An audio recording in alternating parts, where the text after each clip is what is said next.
Welcome to the Send More Offers Real Estate Show with Brandon Barnes, showing you how to do wholesaling deals consistently without having to go on seller appointments. Learn the key tips and strategies that Brandon's students use to find deeply discounted properties that are pennies on the dollar, all while avoiding wear and tear on their vehicle, body, and freedom. Whether you're looking for your first deal or your next deal, it's time to send more offers with your host, Brandon Barnes. Hey, welcome to the show, Tadi. I'm super excited to have you here. Let's get going. How are you doing? Thank you for having me. I'm very excited to be here. Yes, look, I've followed your rise. I've seen you on social media. You do a lot of great content. I think you've been everywhere. Really around the time of the pandemic, 2020, I started to see you, and now I look up, over 70,000 followers. I know you're doing deals now. We're in masterminds together.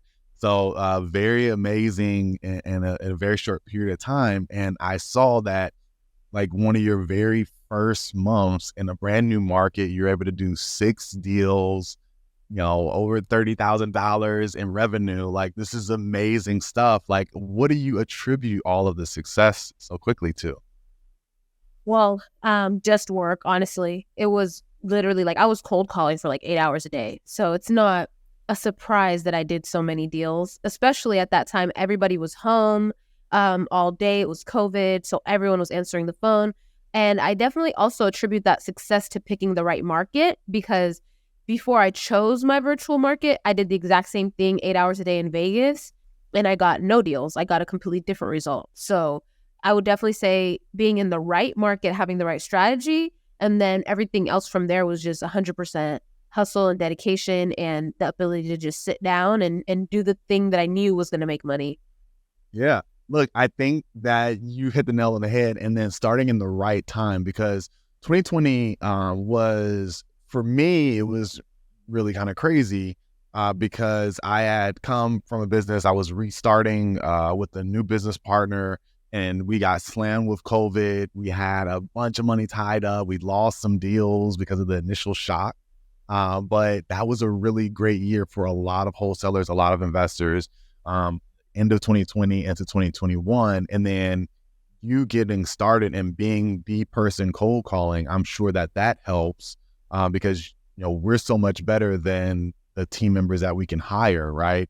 And so what was it about that year that got you deciding to go after wholesaling and real estate investing in that particular year? Had you been studying it or following it for years prior? How did you get that start? Well, I heard about wholesaling back when I was 19 years old. There was this guy, Daniel Wiafi, the house flipping ninja. And then him and his wife ended up having a show, I think on HGTV. I think it was called Five Digit Flip or something. But basically they were flipping houses in Tulsa and they were wholesaling in Tulsa. And I heard about that way back then. I never really tried it. At the time, I think I made some bandit signs from like the 99-cent store. I got some poster board. I made some signs. I put up like 5, and that was it. That was like, and I wouldn't say I really followed it. I live in Vegas, so I kind of got into the Vegas work, waitressing, call centers, like whatever. And I ended up getting a good job as a waitress on the Strip. And I was making money, and I always wanted to start another business. But for me, I was more so going towards like trying to sell eyelashes or start a cleaning company or doing something that I felt like was more like a girl business, And it's funny, but I got laid off the waitressing job because of COVID. So they're like, hey guys, it was March 11th. They're like, don't come to work. This COVID thing is worse than we thought it was going to be. We don't know how long, but we're thinking a couple months.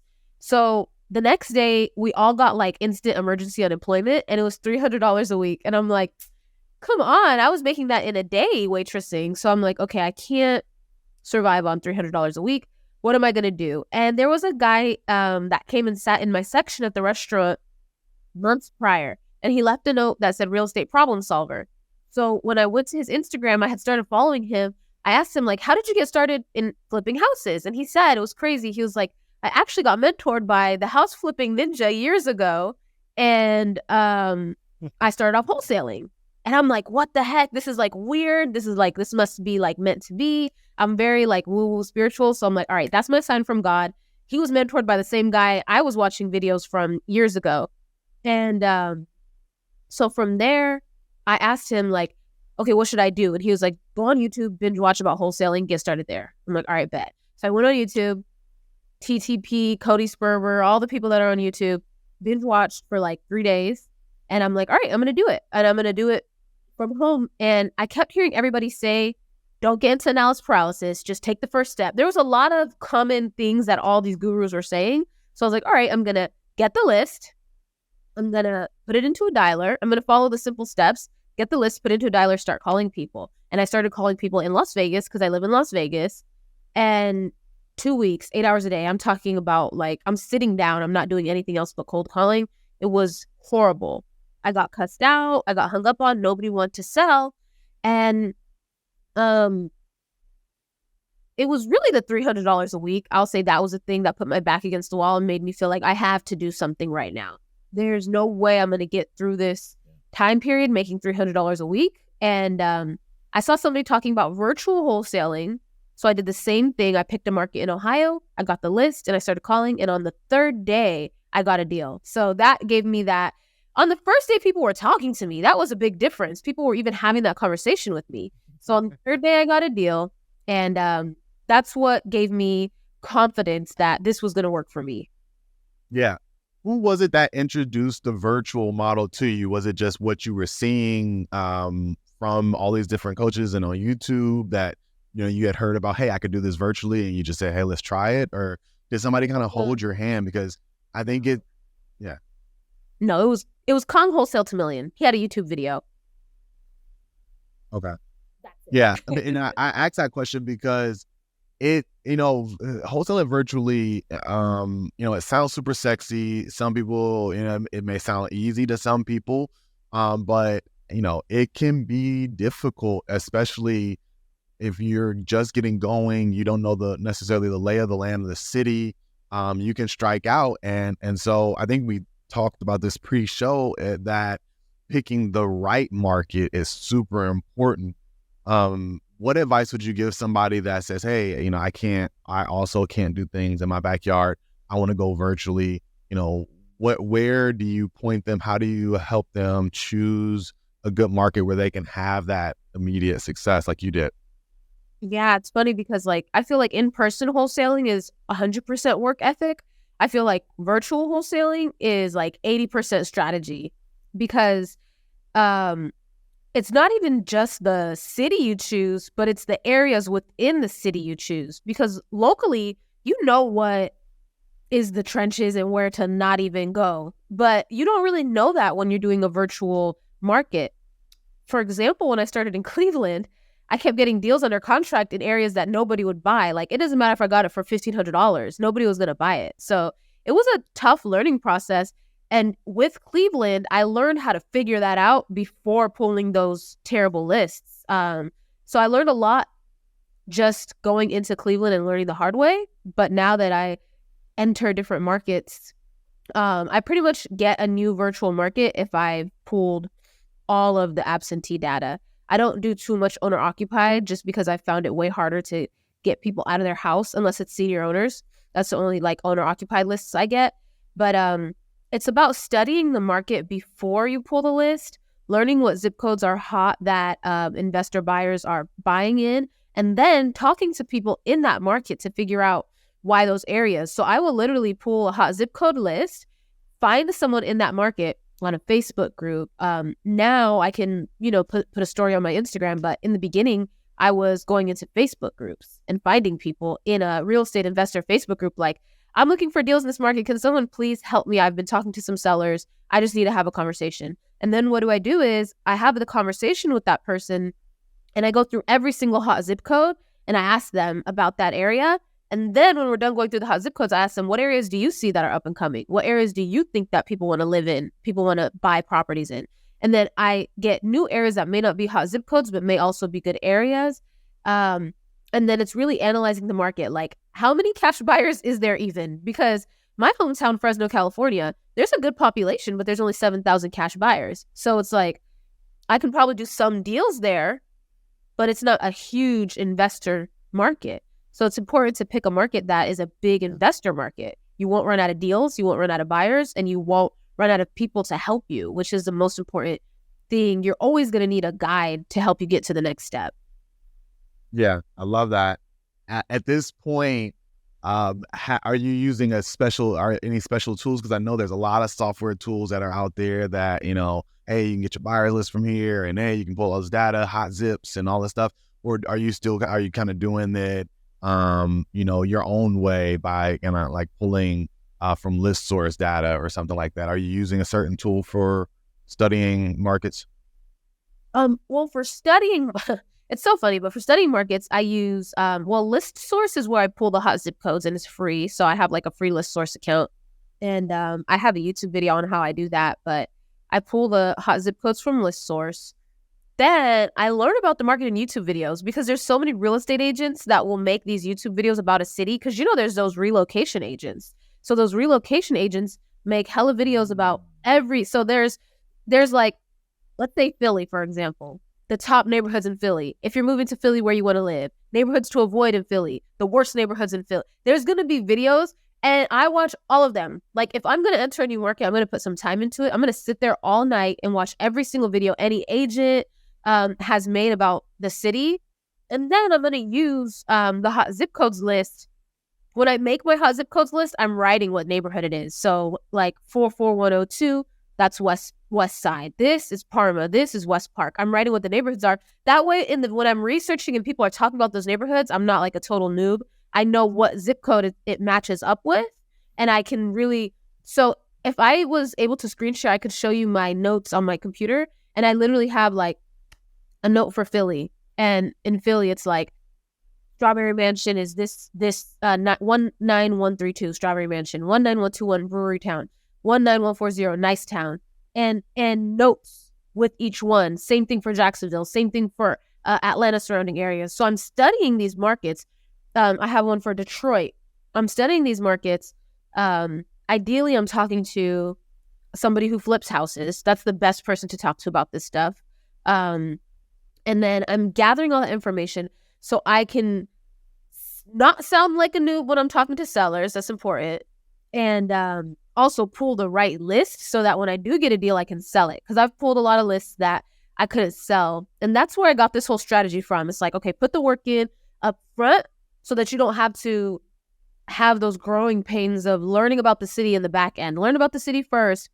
And then when I pull the list and when we are talking to sellers, and I have to train my team to do this too. But when we are talking to sellers, we sound knowledgeable. We got the lists in the right areas.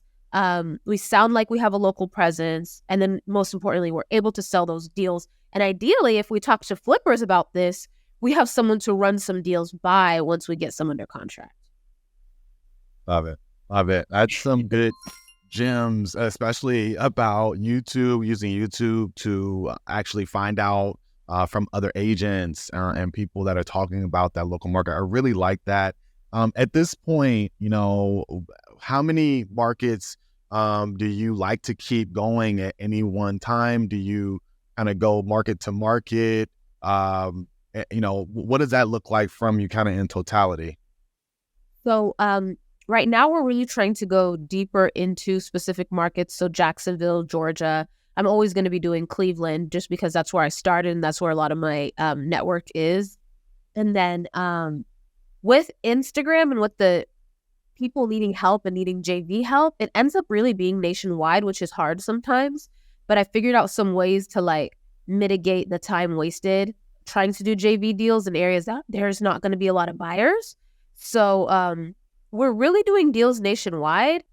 If I told you all the deals we did this year, they're literally all over the place. Georgia, Florida, Texas, Richmond, Virginia, DMV, like Baltimore, St. Louis. So it's like, okay, we're everywhere. But we really want to be more focused because it's easier to train a team on one or two markets than, hey, close this lead, it's here. Like, Right. Very good. And I was going to ask you, but I think I know the answer. Like, do you feel that the nationwide strategy is better than someone going local?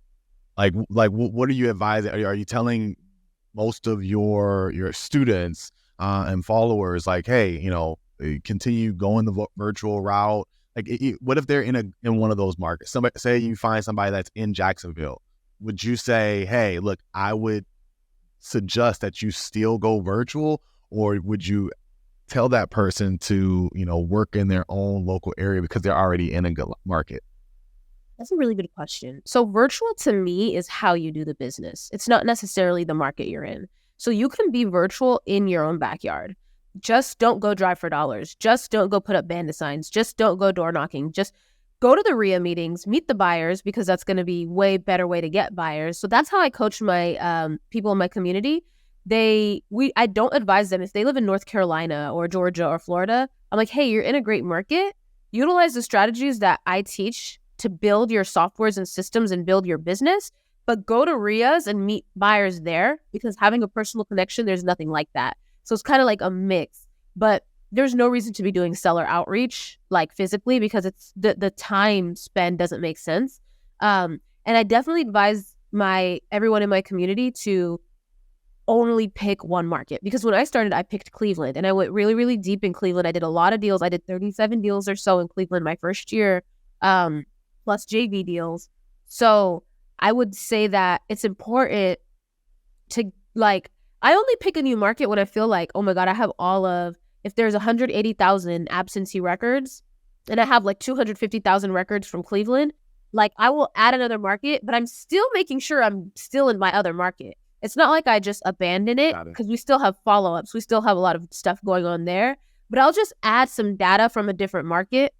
And I don't even think that's really necessary, because there's people making millions of dollars a year in one or two markets. So I wouldn't even say it's necessary. It's just what I do, because when you are virtual, it's a little bit easier to just get the lowest hanging fruit and to keep, because there's an amount of leads that you're going to get. Let's say you have a list of 50,000. There's those leads that you're going to get the first week, and then there's the leads you're not going to get for 6 months to a year, no matter what you do. So it's like, okay, we still need to be getting those leads that'll close in the first week, and they may just not be in that market that we've been in. But even in these whole 3 years, I've only done Cleveland, actually choosing markets. I've only done Cleveland, St. Louis, and Baltimore. So it's not like I've had a ton of markets. Everything else has just come from JVs and other people. Love it. Good stuff. I want to pivot to just understanding a little bit about your team and your business, just to, as somebody that's listening and says, hey, all right, I want to do this. Maybe I'm already virtual, or, it's how I do the business, sending offers and talking to people over the phone. I know you started off early on and you were probably doing a lot of the different roles. What does the team look like now? How do you have it set up? Is it primarily cold calling? Does that go to lead manager, then acquisitions, or does that go straight to acquisition managers? How do you have the organization set up at this point? Yeah, definitely. That's a good question. So we do a lot of cold calling. We do text blasting for follow-ups, so for people who haven't answered. And then we do pay per lead as well. So we have a budget for pay per lead. Then that would go to lead managers. So we have 3 lead managers, and then that would go to 2 closers or acquisitions guys. I have a partner and he runs the whole acquisitions department. So I'm in charge of lead generation and running the dispo team. And then on the dispo side, we have a dispo cold caller, and then we have a dispo manager who actually talks to buyers and gets the deals sold. So the dispo cold caller is just finding us new buyer leads for the deals we have, and just in the markets we're in, just always trying to connect with new buyers. And then we also use Investor Lift to find new buyers and make new buyer connections and sell deals as well on there. I love that, and I love the dispo cold caller role. I think I if I had to guess, I kind of know where you might have got that from, our good buddy David Olds. No, I've been doing this since before I met David. Really? Yeah. Mm-hmm. It was just it's a need. I was doing that. Well, I was doing it myself. When I first started, I would cold call sellers, and then I would switch the list on my dialer and cold call buyers. So I've always been doing dispo outreach. Wow. Yeah, that's amazing. And I think that these softwares, especially like a Investor Lift, allows you to do that I know when I got started, it wasn't as easy to get the buyer's info unless you did individual searches one by one. So for me, it was always about building the email list and, finding people on social. But I think these days, especially with tools like InvestorLift, doing a lot of outreach. And our good buddy David, he does a lot of, I know he has teams that does a lot of ongoing buyer live touches instead of just focusing on emails. And I think, to your point, that's a great way to sell deals and sell them fast and quickly for top dollar. So that's really awesome. And then something that you mentioned, I don't know if people caught it, pay per lead instead of pay per click. So is that using one of these software or companies like Lead Zolo, that you give them money and they give you leads versus actually pay per click? Exactly. Because when you're doing virtual wholesaling, Okay, PPC is very local. You're going to want a local presence, obviously, because if someone types in sell my house in Atlanta, they'll find your company.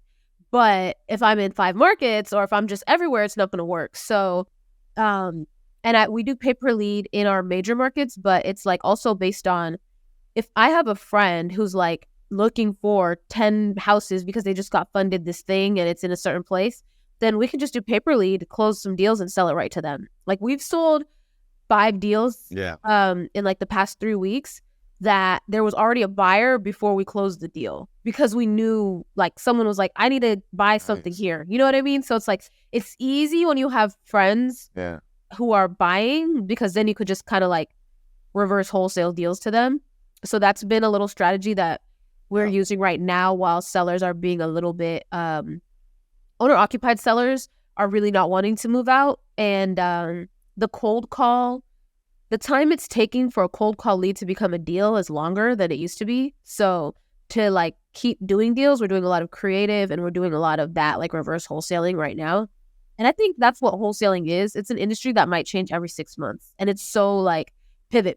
And if you're doing it the way we're doing it, if you're not spending $100K a month to dominate your market, you have to like, if you're trying to bootstrap, like I'm always like, our marketing budget is under $5,000. So it's like, we are always pivoting and figuring out what is the thing we need to do to be closing deals. Obviously that'll change over time as I become more local somewhere.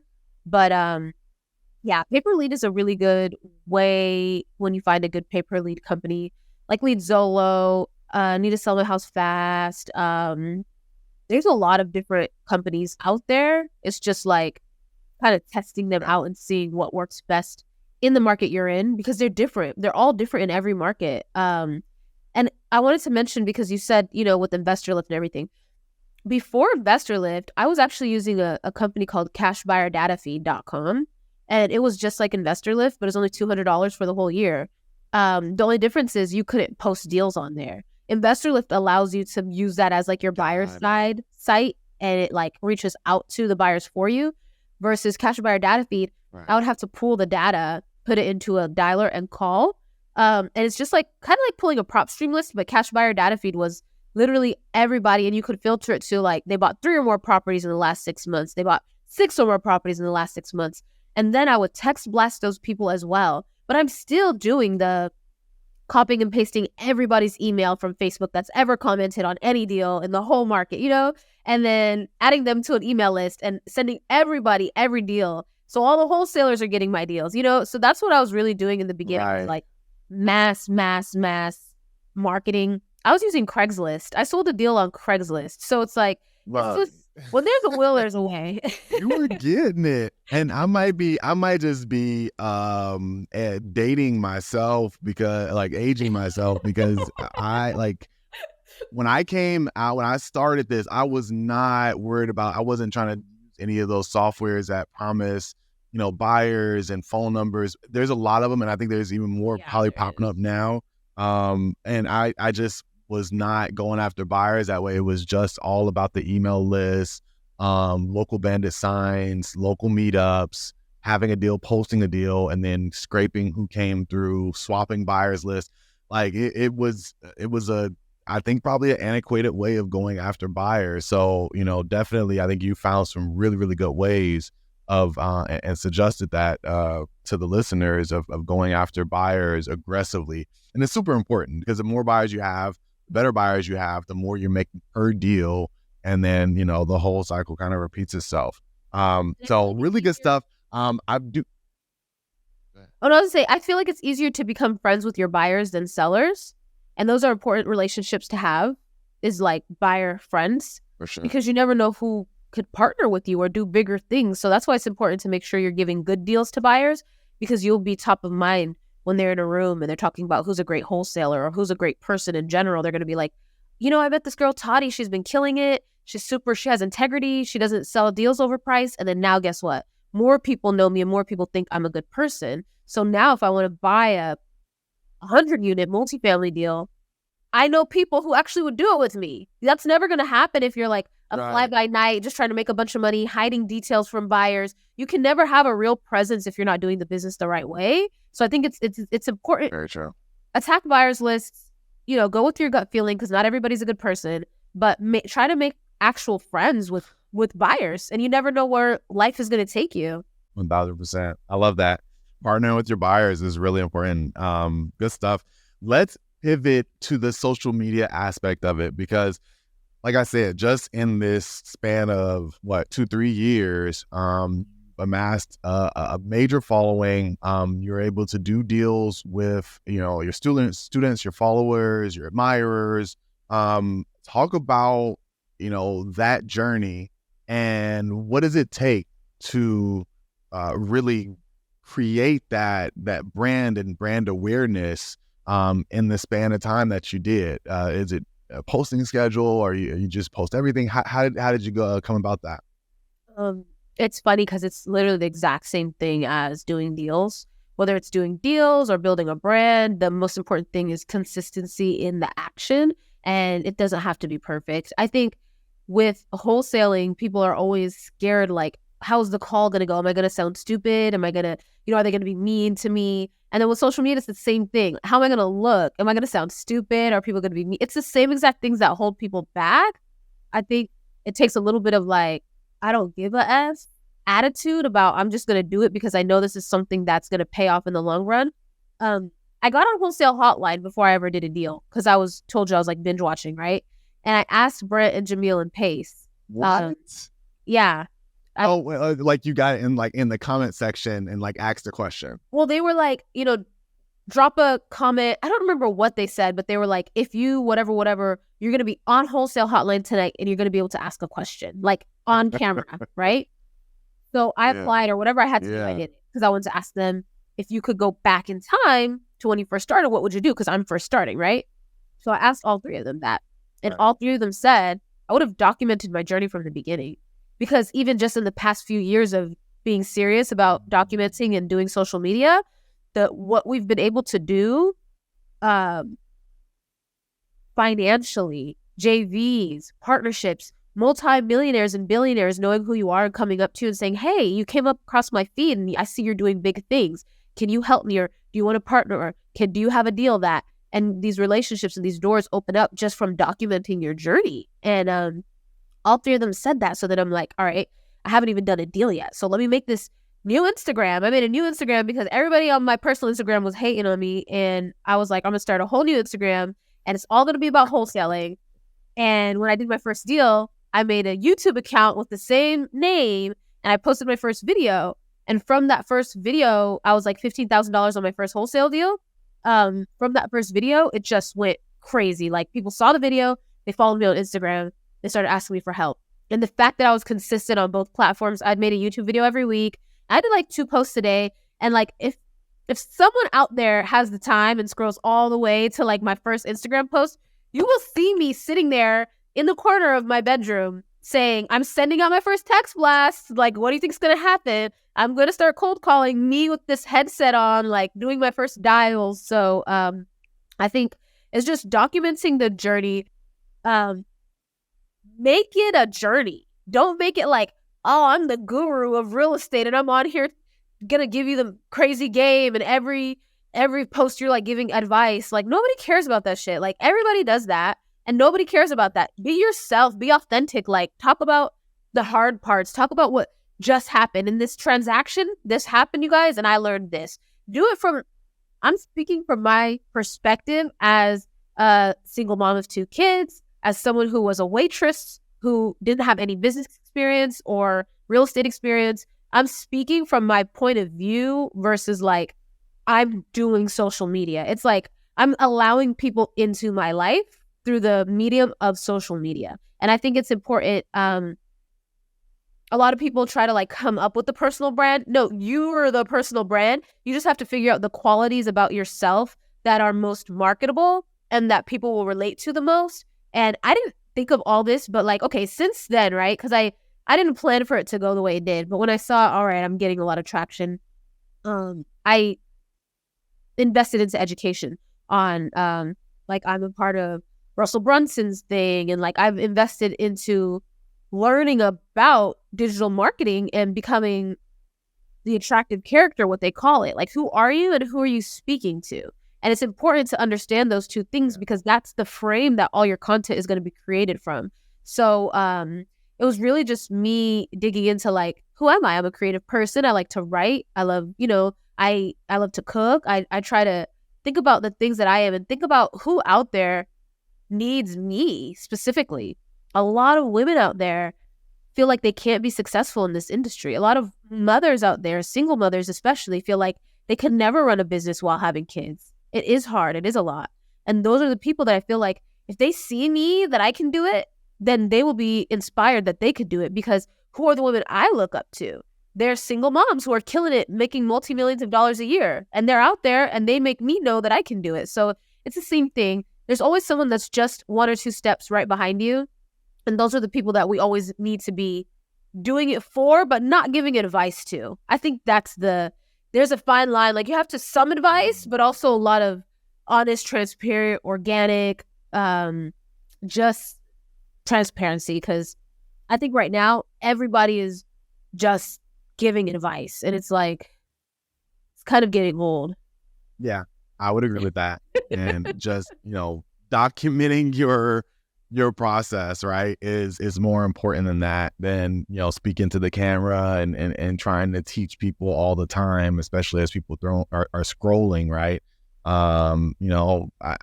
You hit the nail on the head, and I know it's working because your growth is showing it. Just to give the listeners, and then we'll go to Deal Diary section, just to give the listeners some encouragement. How much business has your social presence brought you, call it, in the past year? At least like 11 deals. Nice. And I would nice. I love that. I don't know the exact dollar amount, but if we said the average deal was, let's just say let's say like 80, 90K, to just put a number on it, because they're JV deals, so I'm splitting them. But guess what? My biggest deal ever. Good stuff. My biggest deal ever was a JV, and that was a $140,000 assignment. So I would say, like, the fact that my biggest deal ever came from a JV, that's proof enough that everybody should be documenting their journey, because you never know who's going to hear it and be like, I have this lead, I don't know what to do, can you help me? Wait, how the hell did you JV for $140,000? Like, was it a flip? It was a 4 houses side by side in Griffin, Georgia. And then somebody on Instagram who I knew from my personal life, but they've been following me on the virtual account, Tadi virtual account, and they're like, I see you're doing real estate. I'm talking to this lady. I've been in all these wholesaling groups. I'm talking to this lady out in Georgia. I don't know what to do. So I just talked to the lady. I got it under contract, and then I found a buyer too. And I still split it 50-50, even though I locked it up and found the buyer. I'm like, I still split it with him. And I paid people on my team too for like just helping out. So it was nice. Cool. It was really cool that the biggest assignment fee, I've netted more on other deals than that one, but my biggest assignment fee came from a JV deal. That's amazing. Good stuff. Good stuff. Well, look, I know we kind of just broke that down, but I wanted to hear, this next segment of the show, Deal Diaries, kind of one of the more interesting stories. Everybody has them. Us wholesalers have been through so much with so many sellers and buyers and craziness. Can you think of maybe one of the wildest stories that you've done a deal and hopefully successfully closed it? Oh, did it successfully close it or no? Well, either or. Even if it didn't close and it's a crazy story, that counts too. Really good story, and it didn't close, and it's a lesson for everybody because it was a lesson for me. So the biggest deal. So let's title this "The Biggest Deal That Fell Through for the Stupidest Reason in the World." Okay, because in our industry, it don't count till it hit the account. One of my favorite phrases from Chris Jefferson. Right. I heard him say that, Big and facts. I love that. So I never count a deal, right? But this one, I had kind of already mentally spent the money in my head. So this land deal is going to be a $60,000 assignment fee, right? Beautiful piece of land in Cape Coral, Florida. The second part that made this deal so amazing was that D.R. Horton was the company that was going to buy it. So it's like, oh my God, I'm doing my first deal with a major home builder.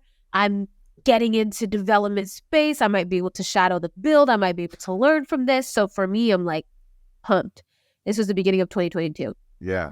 And seller's good, buyer's good. They're doing their due diligence. Their due diligence took like 60 days. So it was a very long process. We started talking to the seller in November. February 10th is when the deal was finally going to close. There was liens. There was this. There was that. It was so much, right? We're 10 days away from closing. How many acres did you say? It was just one parcel. It was just one. It was an infill lot. So it wasn't even acreage. It was like probably not even 0.8 acres or less. It was just one house was going to be built. And houses over there were going for like 400 something. And they were buying it for 80 and we had it locked up at 20. So we were going to make $60K. So it was going to be awesome. Wow. Nice. Approximately. I don't know. It's been over a year or so. But I know that it was like we were going to make $60K-ish. So I was very excited about this deal. And then 10 days away from closing, the title company is like, hey, the seller still hasn't sent in their ID. And I'm like, wait, what do you mean? That's what you do like the first week before you even pull title. And they're like, yeah, normally we do, but we knew their due diligence period was going to be long. Like stuff got mixed up in the office and we ended up not getting what we needed up front. But we do need his ID. We have his social and everything from the paperwork he filled out. But we just do need his ID to confirm that it's this David Smith, let's say his name was, right? So they're like, it's a common name. We got to make sure it's the right guy. This guy wasn't even the freaking owner of the land. He was trying to scam and get the $20K for nothing. So we had to like deep dive and find the actual owner. And this guy was like, did not want to sell. Wow. How did he even get involved? Like, do you even know how he got involved? Like, did you guys call the wrong person or? In the skip tracing, it came up as the wrong person and he just went with it and tried to see if he could get the $20K.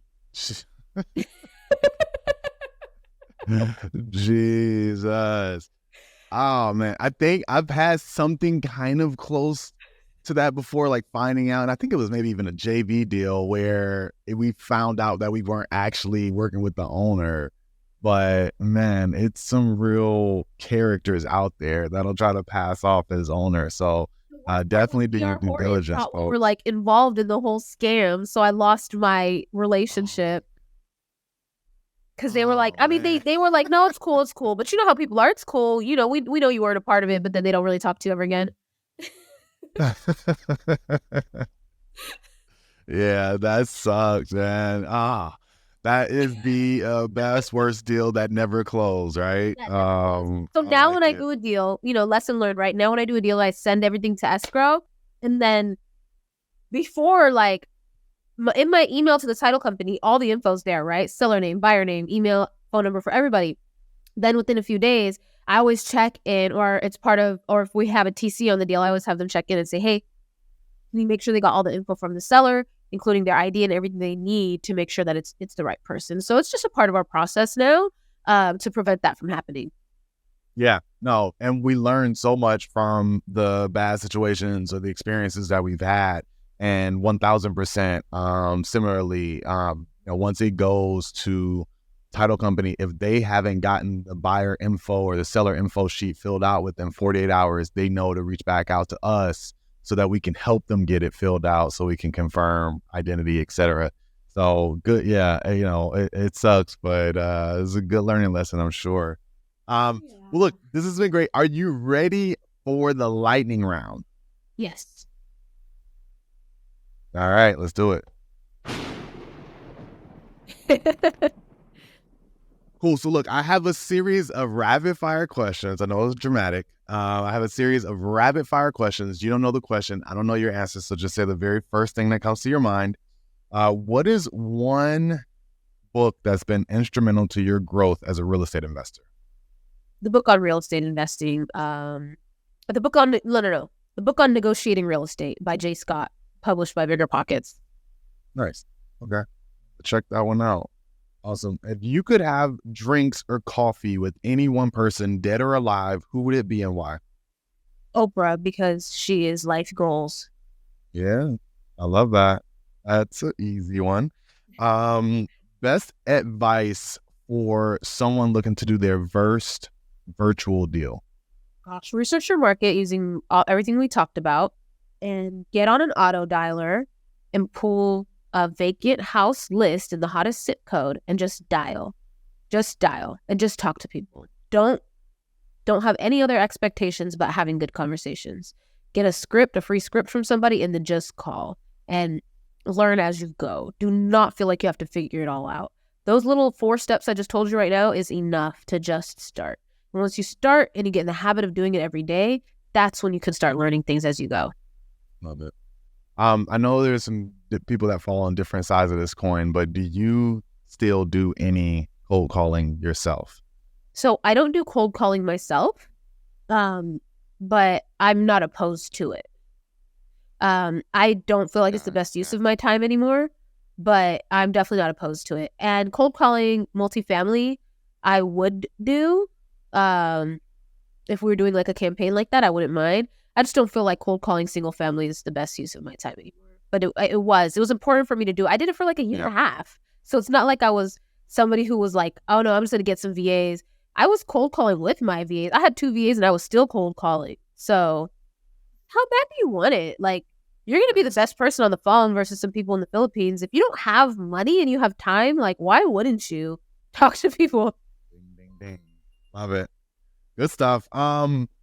What is one mistake on a deal in general or in business as a whole that if you could do over, you would take that do over? In business as a whole, I would say like shiny object syndrome is the killer of success for a lot of people. And it has been something that's been, for me, Russell Brunson always says, and he got it from someone else, but if you do something and it works, keep doing that thing. Never stop something that is actually making you money to go do something else that you think is going to make you more money. Figure out a way to keep making money from that thing. So for example, if I'm wholesaling, I'm doing deals and I'm killing it, find someone to keep calling people and keep killing it before I just go start a coffee shop. Like, don't stop doing what makes you money. Figure out a way to not have to be the person doing all the work for it. But shiny object syndrome, especially in real estate, it's like, I'm doing wholesaling and, but I really want to flip houses. Okay, I'm wholesaling and I'm flipping houses and I really want to do apartments. I really want to do self-storage. There's a million different ways to make money in this industry, and it can be very distracting. And if every 6 months you're researching and learning and starting a different business, you're not going to get anywhere. So just stick to one thing and then add vertical things. I do virtual wholesaling, and then I started doing Instagram about virtual wholesaling, and now I make money from affiliates, and now I make money helping other people virtual wholesale. It's like the verticals that came from my tree of virtual wholesaling real estate are paying me far more than me being like, I'm going to do self-storage now, like, and then just stopping everything I'm doing to go do something else. So stick to that one thing, Right. And don't just be trying to start different businesses all the time. Like, just stay focused. The One Thing by Gary Keller is a good book to read about that. Love it. Love it. Love it. What is your financial goal for your team for this calendar year? How much you guys trying to do this year? 2024 or like closing out 2023? Let's say 2024. In 2024, we want to break $1 million. I've gotten like, as a whole team, we've gotten up to like 650, like close to 700, but it's never been, I haven't had $1 million year in net assignment fees. So it's important to me. It's coming. It's for sure coming. It's been building up, and a lot of things contribute. But and I'm also thinking about implementing more exit strategies like flips, like wholesales, to be able to increase the spreads. So that's some stuff we're playing with too, because everything's usually straight assignment to a cash buyer. We don't do too much outside of that, even with creative deals. Good stuff. Nice. If you woke up tomorrow with $500 million deposited into your account overnight, what's the first thing that you would go out and purchase with that newfound money? A home. Home on the water, like a waterfront mansion. Or real estate. I love it. Easy. Last one. What is the final piece of advice that you would give to somebody that's looking currently to scale their business? Maybe they're not consistent, or their deals are very sporadic. What would you tell them to help them get more consistency and scale and grow? I think consistency first and then scale and grow. I feel like scale is like a buzzword in wholesaling. That can also be a killer. Be consistent in the actions that that are going to make money, and focus on that before you focus on scaling. Because if you're not doing 5 deals a month, your team's not going to do 5 deals a month. So focus on consistency, and focus on assiduity, which is the ability to sit in your ass and do the thing that makes money, which is very, very hard for me. But if you can focus on having assiduity and doing that, then consistency will come, and then scaling will be a viable option. Love it. Did you coin that term? No, this guy that runs a big solar company taught me that term.